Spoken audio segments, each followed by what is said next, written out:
ప్రభువైన యేసుక్రీస్తు నామంలో దైవవాక్కు అనేటువంటి ఈ అనుదిన సందేశాలు చూస్తూ ఉన్న మీ అందరికీ కూడా నా యొక్క హృదయపూర్వకమైనటువంటి వందనాలు తెలియజేస్తూ ఉన్నాను.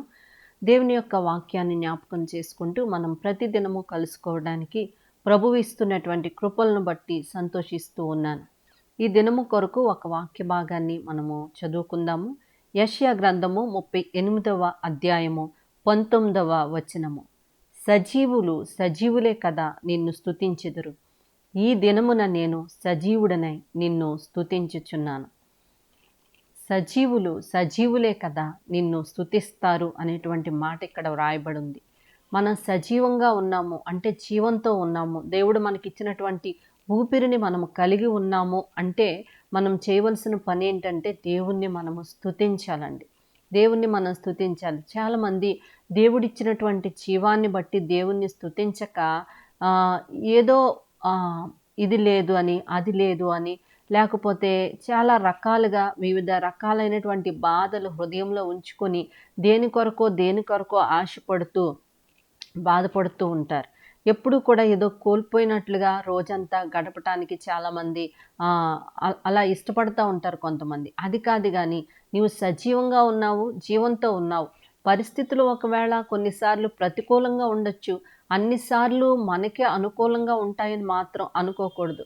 ఒక్కొక్కసారి పరిస్థితులు ప్రతికూలంగా ఉన్నప్పటికీ కూడా నీవు దేవునిలో సంతోషిస్తూ, దేవునిలో ఆనందిస్తూ, నీ హృదయంలో నీవెక్కడ ఉన్నా, ఏ స్థలంలో ఉన్నా ప్రభువుని స్తుతిస్తూ ఉంటే గనక మరి స్థితిని మారుస్తుంది అని చాలామంది భక్తులు చెప్తారు కదండి.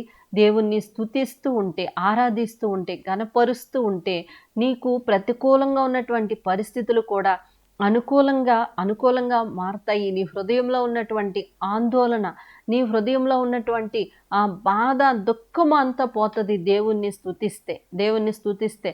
నిజంగా కష్టంగా నీకు అనిపించిన, ఈ పరిస్థితులు ఏమి చేయాలో అర్థం కావట్లేదు అని అనిపించిన, హృదయపూర్వకంగా ఒక మంచి పాట పాడి దేవుణ్ణి ఆరాధించేటువంటి ఒక పాటతో దేవుణ్ణి నీవు ఆరాధిస్తూ, నీవు ఒకవేళ ఒంటరిగా ఉన్నప్పుడు కూడా అలాగ నీవు ఆరాధిస్తే, స్తుతి చేస్తే గనక ఏం జరుగుద్దో తెలుసండి?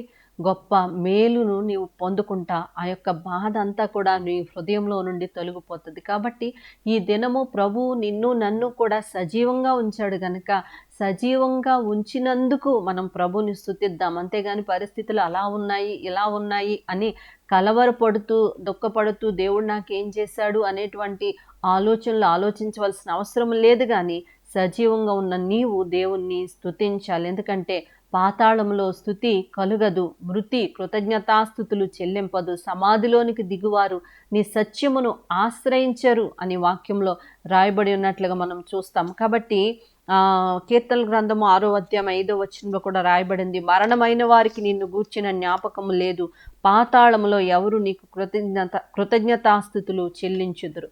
మరణమైన వారు ఆయన్ని స్తుతించలేకపోతున్నారు, సమాధిలోనికి దిగువారు కూడా ఆయన్ని స్తుతించలేకపోతున్నారు. బ్రతికి ఉన్న మనకు దేవుడిచ్చినటువంటి గొప్ప అవకాశం ఏంటంటే ఆయన్ని స్తుతించటం. ఏ పరిస్థితుల్లో ఉన్నా ఆయన్ని స్తుతిస్తూ ఉండగా స్తుతి ద్వారా దేవుడు నీ స్థితిని మారుస్తాడు. ప్రతికూలమైనటువంటి ప్రతి పరిస్థితులు అనుకూలంగా మారటానికి దేవుడు కృప చూపుతాడు. ఈ దినాన్ని మనం సంతోషంగా గడపడానికి కలిగిన కారణం ఏంటంటే దేవుడు మనకిచ్చిన జీవము, దేవుడు మనకిచ్చిన ఊపిరి అని నీవు గమనించి ప్రతి దినము కూడా సంతోషంతో దేవుని వెంబడిద్దాము. దేవుడి మాటలు దీవించును గాక. ఆమేన్. ప్రార్థన చేసుకుందాం. ప్రియ పరలోకపు తండ్రి, నీకు స్తోత్రం దేవా. నీ వాక్యంలో రాయబడిన ప్రకారం సజీవులే కదా నిన్ను స్తుతిస్తారని. అవును ప్రవ్వా, ఎన్నో ప్రతికూలమైన పరిస్థితుల్లో కూడా మమ్మల్ని సజీవులుగా ఉంచుతూ ఉన్నందుకు నీకు స్తోత్రాలు చెల్లిస్తూ ఉన్నామయ్యా. సజీవులుగా ఉన్న మేము ప్రవ్వా, ఈ లోకంలో మాకు ఏదేదో ఈవులు మేము పొందుకోలేదనో, ఏదో మేలు జరగలేదనో బాధపడుతూ దినాన్ని గడపటం కాకుండా దినమంతా నిన్ను స్తుతిస్తూ సంతోషంగా గడిపేటువంటి కృప, ధన్యత మాకు దయచేయమని అడుగుతూ ఉన్నాం తండ్రి. ఈ కార్యక్రమాన్ని చూస్తూ ఉన్న ప్రతి ఒక్కరిని, వారి కుటుంబాలని దీవించి ఆశీర్వదించి అనుదినము నిన్ను స్తుతించే సమూహములో వారు ఉండునట్లుగా కృప చూపమని నజరేయుడైన యేసు దివ్యనామములో అడిగి వేడుకుంటూ ఉన్నాము తండ్రి. ఆమేన్.